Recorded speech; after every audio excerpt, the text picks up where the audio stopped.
the fact that each legislator is a different person. We're each, an individual human being from our districts.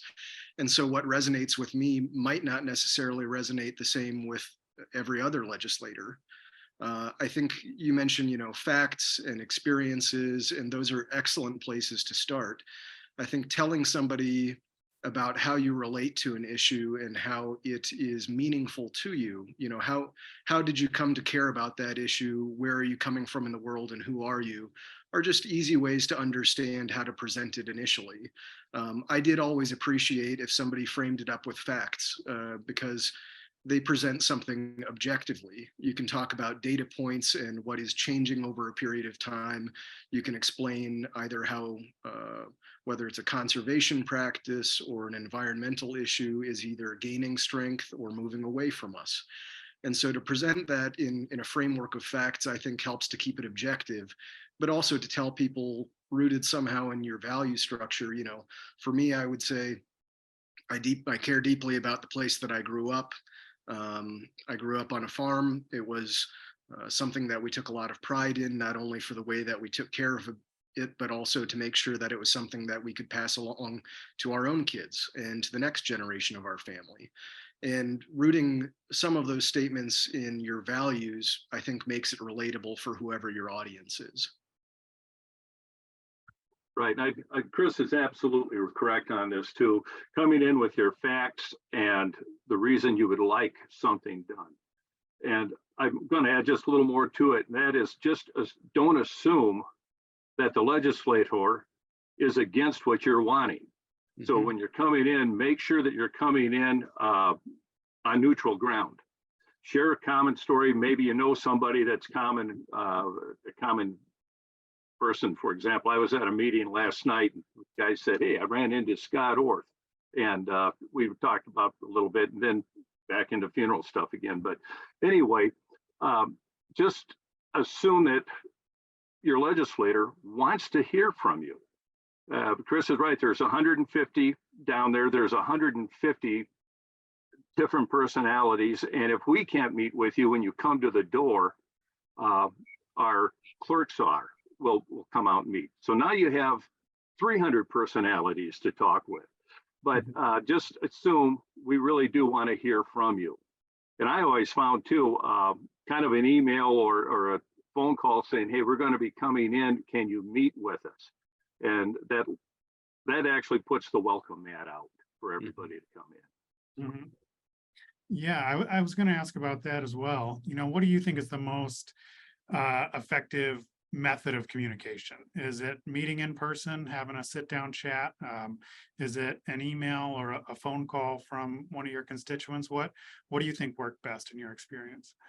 There are several ways to make a phone call. One is to call personally on the cell phone if your legislator will give you his number. That I always found worked best for me. A text message. If you call the switchboard at the house, that's just a voicemail. Mm-hmm. And people are somehow feel intimidated by that, I always found. An email, but set up an appointment if at all possible. If you can't come to the Capitol, maybe your legislator can meet on Friday or even a Saturday morning with you personally. I found that one-on-one was by far the best way to communicate something. Mm-hmm. And I would agree, and I'll also add the context of session. Obviously, the legislature is going to be in session January through April, maybe into May, but that is a very busy time for most legislators. And so understand that there are a lot of tough days up there where, we hope to meet with everybody that takes time out of their schedule to come directly to the Capitol. And those personal conversations, whether by phone or in person, face to face, are very valuable. Mm-hmm. But oftentimes we catch people in conversation and might have 2 or 3 minutes truly before we have to get to somewhere else where votes are being taken, or our schedule is booked in 10-minute increments through a full day, 8 a.m. till 7 or 8 o'clock at night. So the weekends are good times to catch people. And most legislators are home in their districts Friday through Sunday, sometimes even Friday through Monday morning before they head back to the Capitol. So even though the work week is when we think it's most timely to try and reach a legislator, oftentimes that Friday through Sunday window is maybe when they have a little bit more flexibility in their schedule, or if you've left them a message, it might be realistically the time that you're most likely to hear back from them. May I add one more thing too, and that is don't necessarily wait until the session starts. Anytime after, let's say election day, from Thanksgiving through December and everything, even though we have other meetings going on, you can always contact us, even if we're not in session. But that time gives us time to start thinking about if we need to present a bill or anything too. So. Right. That's great intel. You know, there's always that opportunity to connect back in your home district. Seems like things might be a little more relaxed for all parties involved if you can do it there too. So that's excellent. I think we have a poll ready to go. If Erica wants to launch that, we're curious with our attendees just about your general level of comfort in talking to your legislators. So this is actually something we want to ask sort of at the beginning here, and then as we wrap up at the end of this, and see if we're making some progress. I know we have a lot of people that have different levels of experience speaking with legislators, being an advocate, and so we want to see what that looks like right now. We have a question from Janet in Ames, and she says that her representatives in the legislature are almost always totally aligned with her issues, especially environmental issues, but you know, also a lot of times in the minority, and it can seem like you're preaching to the choir sometimes. Do you have any advice on, you know, if you feel like you're not really trying to turn or convince your own legislator on a specific topic, is there any way to help a piece of legislation or an issue get some traction, you know, when you already feel that your legislator is in line with your view? Well, that's a question that I appreciate. My 12 years in the State House were actually all 12 years in the minority. So a lot of it really was based on building relationships and doing my best to persuade colleagues of my point of view, even though I didn't naturally always have a majority of votes that were right there with me. And I would say something Rob mentioned earlier is very true. There are two things about Iowans that you can count on. One of them is the weather is always an easy icebreaker. And the second one is we are probably only 1 or 2 steps removed from each other. We have a small state. It's a likelihood that if you don't live in somebody's district, you might know somebody that does live in their district. And so if I saw Rob and I'm trying to persuade him of a point of view or tell him about an issue that I care about, I might do a little bit of research beforehand and try to think through who I know that also knows Rob, and use that as just an easy way to introduce myself, talk about a common friend that we share, talk about something other than the issue itself and politics before you get to some of the business of your conversation. And I think that that can be at least a helpful starting point. Chris, I can't add any more to it. You're exactly right. I want to go back to something Chris said in his opening remarks too, and that was the friendships that we build down there. And we work side by side. You hear about the 12% of things we always disagree on, but we agree more on most issues than disagree with. So, and with that, you build friendships. The 2 legislators from Ames, Beth and Ross, good friends of mine. Matter of fact, Ross and I were going to do some music together last year, but we just ran out of time for the group. So, and I mean, you're talking, he's over here politically, I'm over here, but there's a friendship. And because of that, Ross felt very comfortable coming to me with a few issues before, and we could discuss them out and come to a compromise on some things. So just because your legislator is in the minority, their voice is heard. Let me say that. We listen. At least I did.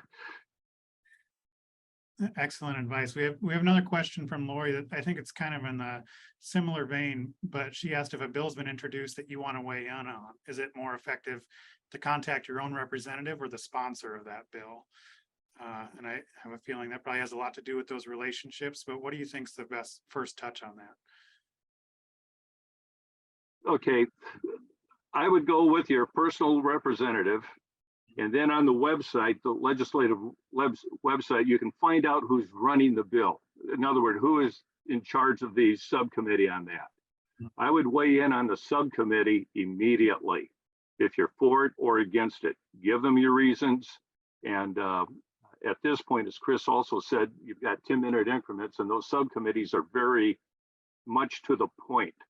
So get your point done to the legislator running the subcommittee, I always thought. And if it still is going on and you don't want it to, then contact the committee members itself. And I would email would be the best way there, because they're going through it at that point, at least for me. Agreed, and I would say use your own legislator as maybe a starting point, especially if you know them personally. If I frequently would get a text message or maybe an email, and if it pops onto my phone and I know the person, I'll peek right at it and I'll try to see what they might need. And if you reach out to your personal legislator and say, is House File 123 a live round, or is this bill just something that somebody has filed? Usually legislators have a pretty good sense of those things, and they can look at who filed the bill. They can see whether a subcommittee has already been held on it, or if it's just something that was introduced maybe in order to make a point or to kind of work on a longer term project. Most legislators can tell whether a bill is a serious piece of legislation that's about to move forward with a full head of steam, or if it's just something that's kind of tinkering around with an idea. And that's an easy way for your legislator at home to try and help you out and just kind of say, yes, this is a big issue, or seems like a passion project of this individual. You might just email them and let them know how you feel. Excellent, great advice. I'm curious too, on some, especially some of the more controversial bills or ones that get a lot of attention. You know, do you put more weight into the quantity of contacts and messages you get around those bills, or is it really the quality over quantity? What you're hearing from your constituents? It is, the quantity does matter, especially if it's decidedly for or against. You know, controversial topics generate a lot of news and a lot of emails and a lot of calls. And so volume is noticed, but I will say, if there's one email, you know, a copy paste message doesn't resonate, and 500 copy paste messages don't resonate much more than 10 or 15. And so to the extent that you can personalize something, or you get a template that somebody creates for you, it's still worth your time to add in your own thoughts. Yeah. And it doesn't have to be lengthy. It can be 1 or 2 sentences, but to personalize it, or especially if you have an argument that really is personal, making that argument sometimes stands out from the crowd. And so there is both a quantity and a quality factor to it. But if I get 500 emails in a day, I usually notice it and I'll say, wow, we got a lot of email on that topic.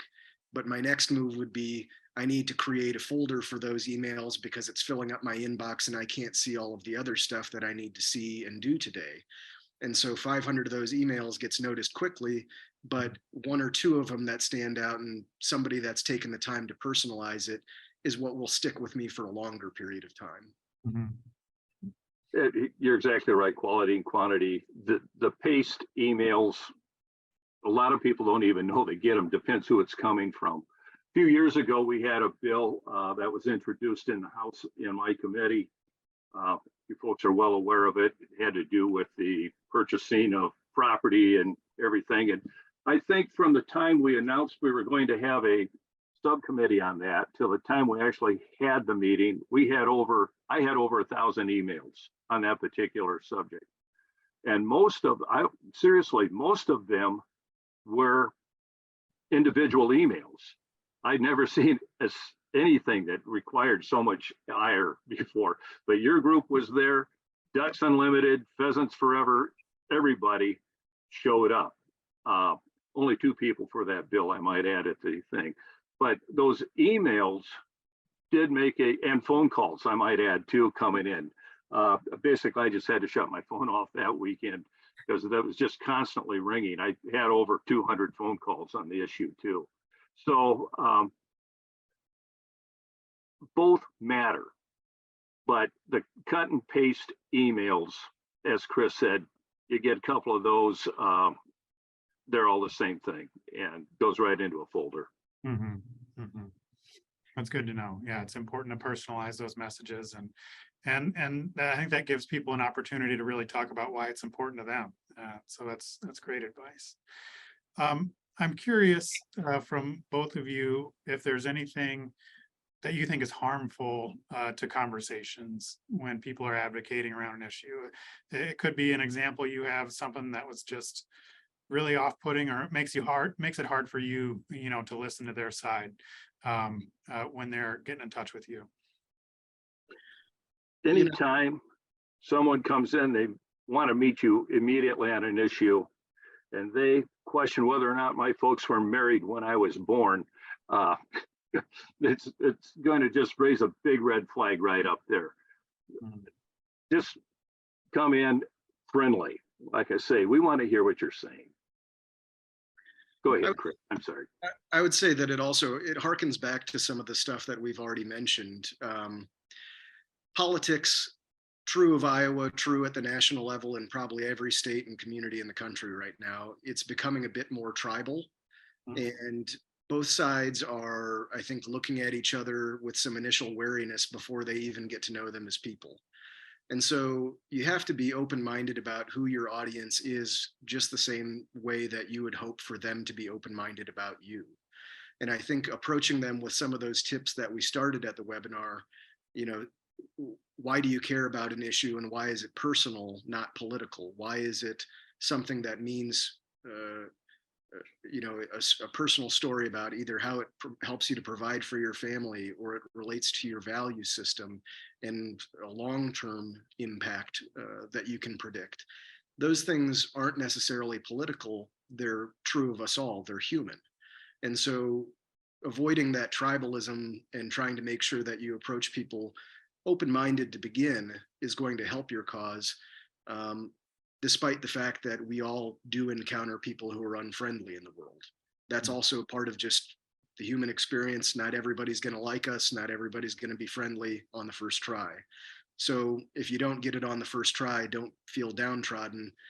Rethink your strategy, maybe give it a little bit of time and try again. I also want to add to that too. Be succinct as you can. If you call us out, if you call a legislator out in session, and 10 minutes is basically about all the time we have at any given time. So if you can make your point within 5 to 7 minutes, let us ask some questions back and forth, give us 10 minutes, and then if we need to go on, we might be able to, but 10 minutes is maximum time most of the time down there, especially right now when funnel weeks are coming up and everything. Great advice. Absolutely. Well, we have a question from Kelly in the Q&A here, and she said, when I've spoken with my representative this session, she seems unwilling to do anything that doesn't come from the leadership of her party. Do you have any suggestions for trying to convince her that she doesn't need to do everything that leadership tells her to do? And so I know that there's an element of practicality to this, but I'm curious if you guys have any advice for Kelly. Well, that is a tough one to crack. There's a balancing act for most legislators in trying to serve their districts effectively. And serving your district effectively is a puzzle that you have to try and consider in many different ways. First of all, serving your constituents, but also over time, accumulating either a role, whether it's a ranking membership or a chair of a committee, or getting some kind of capital built up so that you can move an issue forward and know that your colleagues understand that you've been a team player. Those things take time and they take trust. And working with your leadership and your colleagues on those issues is not an easy thing, and especially not an easy thing if it is in direct odds with your constituents' feelings. It happens to every legislator, and I would just say convincing your representative or senator that their independence is also part of the respect and trust that they need to have with their district, especially on key issues or the ones that matter most, and like those core issues that a community is oriented around. You know, those things stick with us, and we generally at a gut feeling know that's the case. You can't always buck your leadership, but you know when the moments are that you should, and trying to break through and remind them of those moments is not easily done, but it's important. Yeah, I'm trying to think here if I can add anything to what you just said, but again, the political capital comes into play. That legislator needs to be able to work with leadership. And since I'm not there anymore, I'll say leadership needs to work too with the rank and file leaders. It's more than just advocacy for one group, this group or that group. You've got to look at the entire, if I could talk to leadership, I'd say, look at the entire state again and what's going to be good for us. In our committee 2 years ago, I mentioned that I wanted to start looking at soil quality and water quality as well, instead of hunting and fishing and ash borers and everything else. And that was about all that I was allowed to say. And no, you're going to deal with this. We've got other groups hunting or doing the other things. So, but we still try to work in there. I would tell that person, keep working with your legislator and give them your support to go to leadership. And leadership does want to hear, maybe not from them, but from what you're saying. So your representative needs to be that middle person to do that. And just stay with them, be nice to them. Don't nag them by any means, but just keep encouraging them to visit with leadership on it. Mm-hmm. Excellent. Well, Iowa Natural Heritage Foundation has a good amount of experience working with landowners that don't necessarily live in Iowa, but they own land in Iowa. A lot of times they have, a family connection to that land, or it's something that they've worked to restore and protect on their own and no longer live here, but still have a strong connection to it. We have a good question from Patrick here that says, is there a good strategy that out-of-state landowners can take to address issues that may affect them, but they're not voters in that district?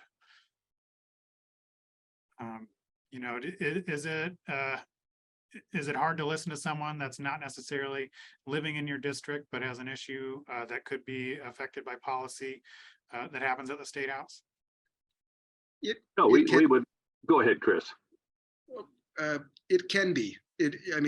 I'll have to say, to be frank, it's a little bit more uphill for those individuals.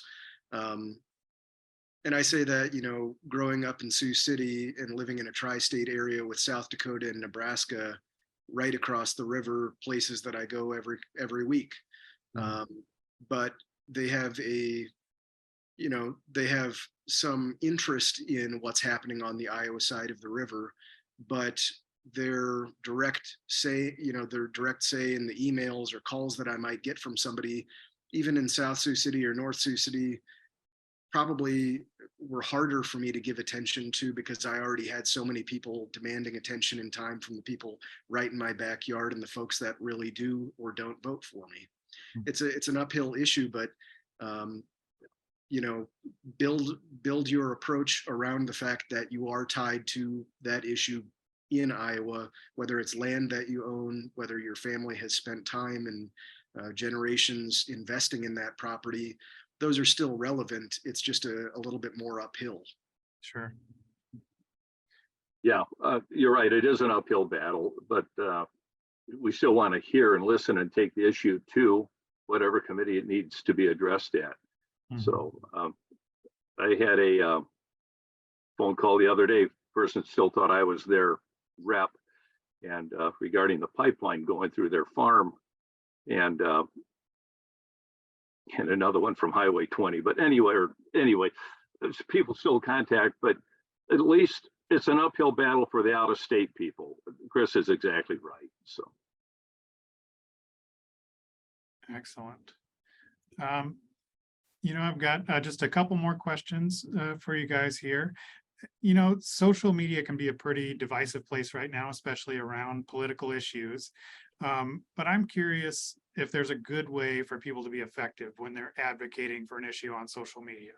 Is there something that you've seen or had experience with that actually connected with you, or is it really more important to get that personal connection when you want to hear from somebody?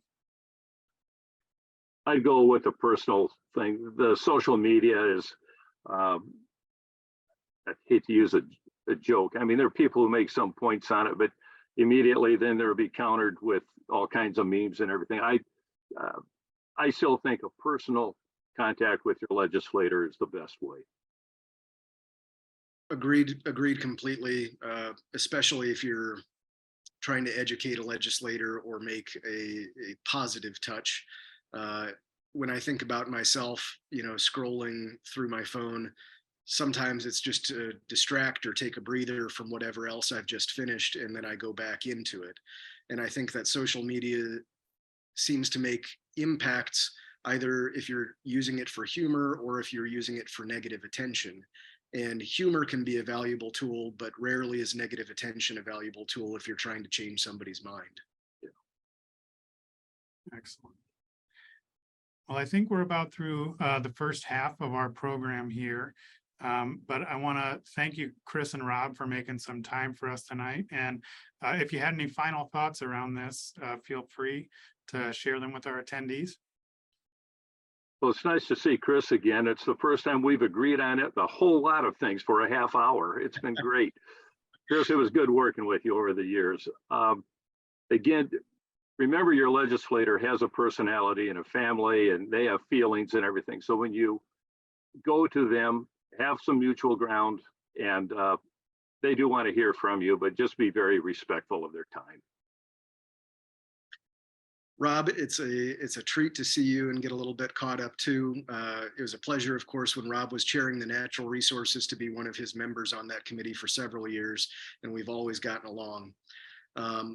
To the folks who have logged in tonight, thank you for just taking some time out of your schedule. Thank you for the work that you do. Part of the reason that I was an intern all the way back in 2006 is because this stuff really is the fabric that connects us together. My dad suggested that I sign up for an internship because he was a childhood friend of Mark Ackelson. They grew up together in Lawton, Iowa. And so that's still the Iowa story. And I think that the things that you do and the things that you advocate for are important to us all. Excellent. Thank you, Chris.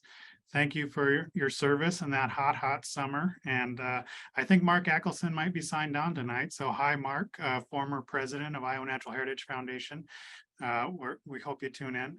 And we had one final, it wasn't a question, but a comment from Christine. And she said, there's a reason that Rob Bacon was named the Isaac Walton League's State Legislator of the Year. So I think you recognized your service to conservation in Iowa and really appreciated that. So again, we really appreciate your time and your expertise, sharing some of your experience with us. You're both welcome to stay on for the second half of the program, but if you've got places to be, hopefully we'll see you sometime soon. Sounds Thank great. you.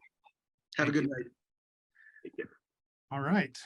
Well, in the second half of the program here, we're going to hear a little more from Anna and Joe McGovern about some of the issues that Iowa Natural Heritage Foundation is following in the legislature this year and learn a little bit more about what Anna does as Public Policy Director. So take it away, Anna. Yeah, well, thank you all again for joining tonight. Again, my name is Anna Gray, and I'm the Public Policy Director at Iowa Natural Heritage Foundation. I think the primary role that I serve is a conduit for information. And so that can be information that I am directing directly to legislators. That can be collecting information for you all to use to connect with your legislators and sharing updates with you about what is happening at the Capitol. So I think there's a few primary topics that I want to discuss tonight, and that is some of the legislative priorities for INHF this year. INHF's mission is to protect and restore Iowa's land, water, and wildlife. And so we select our priorities very specifically around those topics. We work a lot with public and private partners to protect land of special significance. In recent legislative years, we've seen some proposals that would challenge those efforts. And so one of the things that we do, and that you heard from our panelists earlier, is help relay those opportunities to you all so that you can respond to those messages. I'm going to share my screen here so that you can see a little bit more information about some of our key policies. The first of which is REAP, or the Resources Enhancement and Protection Program. REAP was created in 1989 by Governor Branstad, and a strong legislative bipartisan support. It's funded over 15,000 projects over the years, including projects in each of Iowa's 99 counties. It's leveraged millions of dollars in private and public funds. In Iowa code, it's authorized to receive $20 million in annual appropriations. However, each year, REAP funds are diverted for other purposes, and REAP has actually never been fully funded. So one of our asks for the legislature has been to fund REAP at $20 million that it is authorized in Iowa code. REAP has also been extended twice by the Iowa legislature, and it will sunset again in 2026. So we're asking the legislature to either eliminate that sunset date or extend it much more significantly so that this really valuable program doesn't lapse just because of an oversight or legislative inaction. INHF is also a strong advocate for state recreational trails. Trails have become a hallmark for community vibrancy and quality of life. Iowa Economic Development Authority found that natural landscapes and recreation were two of the top 5 factors that motivate people to move to Iowa. Trails in particular have proven to be a driver of economic development and tourism opportunities that retain and attract residents to Iowa.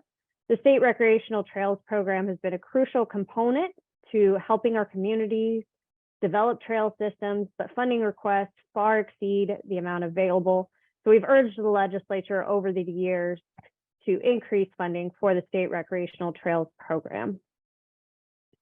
And then finally, we have been a vocal advocate for funding the Natural Resources and Outdoor Recreation Trust Fund, or IWIL, as it's commonly known. For those of you who aren't familiar, IWIL is a constitutional amendment that was created by Iowa voters in 2010. However, that constitutional amendment provides that the trust fund requires the legislature to raise the sales tax at least 3/8 of a cent in order to be funded. The trust fund would generate an estimated $200 million annually for programs like REAP and Trails. And so for the past 13 years, INHF, along with our partners and supporters like you, have advocated for funding the trust. This year, there's currently a bill in the legislature, Senate Study Bill 1125. It is a large sales tax bill with several provisions not related to conservation. However, it would finally fund the Natural Resources and Outdoor Recreation Trust Fund. We do expect that this bill will be seeing a subcommittee here in the next couple of weeks. And so you can reach out to INHF and sign up for our action alerts to receive a notice when that bill is assigned a subcommittee, and we can let you know more information about that particular bill.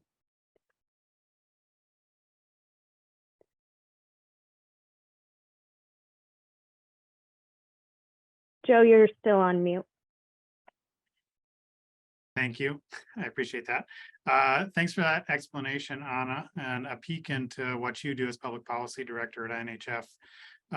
We've had a few questions during the Q&A and also submitted to me by attendees ahead of time, just asking what's going on with IWIL. That seems like it's something that we've been talking about since the constitutional amendment was passed way back in 2010.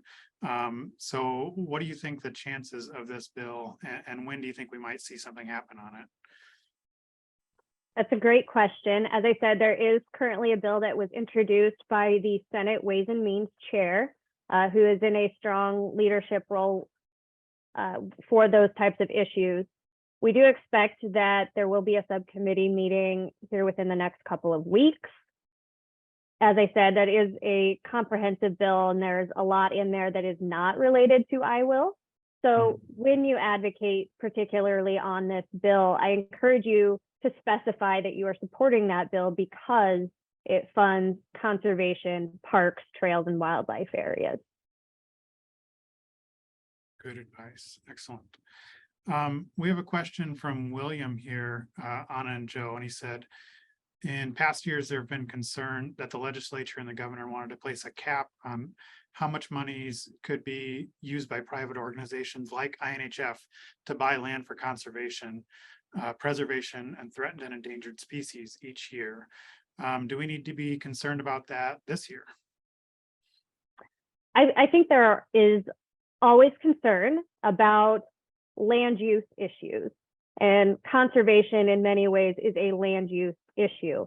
And how is our Iowa land, our precious natural resources, best utilized?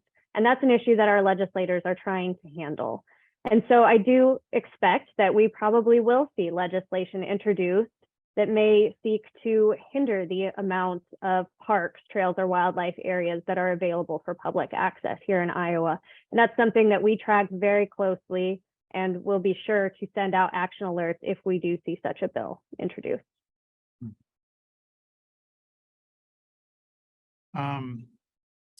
Are there specific legislators or subcommittees that need to hear from us this session? A question from Caitlin in the Q&A. It's a great question. I think the main subcommittee or committees would be the Natural Resources Committee, your own personal legislators, of course, also the Ways and Means Committees. Those are those that handle tax bills, which would be required for funding for I will, and the Appropriations Committees that ultimately fund the programs like REAP and Trails.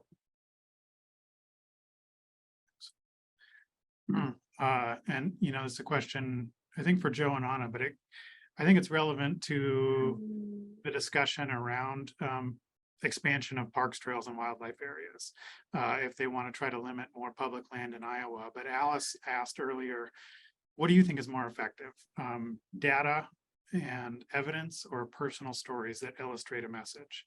And I think about that in connection, people's personal connection to some of their local parks and trails and wildlife areas. But what do you think is most effective when people are talking to a legislator? I think our panelists earlier started to address this a little bit, but they pointed to its personal experience with facts built in. From my standpoint, I can share a lot of facts with legislators. I cannot share your personal stories about what is happening in your local community. So I always encourage folks to really focus on that first, and I can help provide you or your legislators with that factual information as follow-up to help support your story, but only you can share your story and what is important to you as a constituent. A question we got earlier is, and I think that Rob and Chris touched on this a little bit, but I know that this is something you try to do as well, Anna, and they asked, is there benefit to speaking with your legislators outside of session? When you're talking about either a specific issue or just trying to help them get to know Iowa Natural Heritage Foundation a little bit better, is it something you try to do to meet with them outside of session? Absolutely. I think meeting with legislators outside of session is really the best time to foster a relationship with them. So it makes it easier when session is happening. Pick up the phone and give them a call. I think you will both feel more comfortable with that conversation. I would also add that it's important to, I think of advocacy more broadly than advocating for a specific bill. You certainly can advocate for a certain bill, but you can also advocate for programs more generally. And then even beyond that, advocate for the parks, trails, wildlife areas, and things that you appreciate in our natural resources, more generally speaking. So advocating to your legislator could be inviting them out to a local cleanup day in your local park. That is advocacy. Good advice. Why do you think it's important that Iowa Natural Heritage Foundation stay nonpartisan in their advocacy? There's a few reasons. First and foremost, we are a 501c nonprofit organization, so we are required by law to remain nonpartisan. We can advocate for issues in particular that further our mission to protect and restore Iowa's land, water, and wildlife, but we are required to remain nonpartisan, and so we do not endorse any particular candidate or party. I think beyond that, though, we want to be nonpartisan because the issue of conservation itself is nonpartisan. The land, the water, the wildlife doesn't care if you're a Republican or a Democrat. It just wants to be taken care of.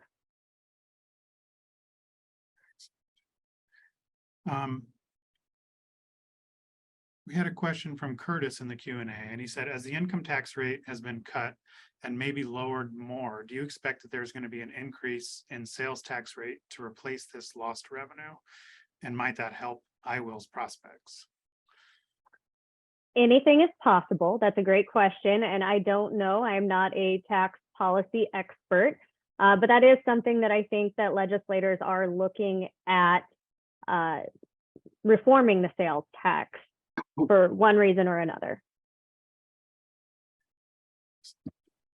I'm curious too, Anna, if what do you think are some of the best ways for people to stay up to date on what's happening in environmental issues and conservation, both locally around Iowa or even nationally? So great ways to stay up to date are, of course, sign up for INHF Action Alerts or other organizations that you might be interested in. The Audubon Society, the Nature Conservancy, Ducks Unlimited, Pheasants Forever. There's probably a group out there that you really feel connected to, and I'm sure that they have action alerts available to you. Another way that I really encourage you to stay connected is to sign up for your own legislators' newsletters. Many legislators send out updates weekly or periodically, and that's a great way to stay up to date with what's going on at the Capitol and in a way that's framed that's relevant to your local communities. So I encourage you to stay connected with them that way as well. I think we've learned that's also a good place to learn when and where you can connect with legislators back in their home district. Those newsletters say when they're going to be having legislative forums and coffees and good chances for you to connect with them back home too. Anna, are there other ways that people can volunteer to help with INHF advocacy, sort of as on an organizational level beyond just their own personal advocacy? Yeah, I would say, please reach out to me and contact me directly if you are interested in being more involved in advocacy and volunteering on public policy issues. One way is to broaden our network and our base of conservation supporters. So recruit friends, neighbors, family members, engage them in some of these issues and help us grow our base of conservation supporters. Another way is it's very helpful to me and to INHF as an organization to know what is happening locally. So sharing feedback that you're getting from legislators or your friends, neighbors, and locally is also very useful to help us understand how we can best serve local communities throughout Iowa. You know, we got questions submitted about a lot of issues. I'm curious from you, Joe and Anna, what you think about how INHF decides which legislation and which issues it's going to advocate for or against at the Iowa State House. That's a great question. It's always very difficult to hone in on what our priorities are going to be. First and foremost, we stay focused on our mission to protect and restore Iowa's land, water, and wildlife. So we start there. Next, we look at what do we think we can be effective at and how can we best utilize our resources, our staff time, our volunteers, those of you that we are asking to advocate. We want to make sure that we're asking you to do something that we think you can really be effective and useful and helpful with. And so we stay very focused on land protection and wildlife habitat. Thank you for that. We have a question from Patrick in the Q&A. and asked, are good approaches to support appropriations to the DNR, since there are a lot of collaborations that occur in land stewardship between public and private entities? Yeah, I think asking your legislator to support the Department of Natural Resources is an easy thing that you can do. I think you can support that by explaining why you want that department funded. And it's likely because you enjoy using those amenities and you would like to see those improved, enhanced, and taken care of. So absolutely encourage your legislators to provide funding to the Department of Natural Resources that brings you your parks and wildlife areas. Excellent. Well, as we get closer to the end of our hour here, I think Erica has another poll, or actually the same poll, but we wanted to use it again to see if people have a different level of comfort in talking with their legislators. Erica, if you're ready to launch that, I think can do that at any time. Joe and Anna both, I wanted to give you an opportunity for any final thoughts for our attendees before we wrap up here. Go ahead, Joe. You bet. Well, this has been great for me. I really want to extend my thanks to Representative and Senator Bacon. And I know Representative Hall had to step off, but more just so grateful that they chose to serve Iowa the way they did. I got to work with each of them personally, and they were always treated me with the great respect, and I really appreciated their service. INHF will be celebrating our 44th year this June of existence, and we were created to be a statewide nonpartisan partner, not only for the citizens of Iowa, but to help our public agencies like the Iowa DNR, county conservation boards, Fish and Wildlife Service. And we have enjoyed that for over 4 decades. And it's probably never been more of a challenge. There are, as you heard, there's just a lot of issues coming at conservation, whether it's water quality, public land, or parks, trails, wildlife areas, things like that. And it's going to take all of our voices. INHF can go up there, and we do, and we will always do our part. But we feel very strongly that as individuals, citizens of Iowa, our voices are what really matter. And I think you heard from our guests that those personal stories, those interactions from person to person, whether you're in their district or you're talking to leadership, those really matter. And so it's our right and our responsibility to make our voices heard. And I hope tonight has helped you find that voice and find ways to use your voice, because it's very, very important. So I want to thank you all for attending tonight, and we really appreciate all you do to support INHF. Excellent.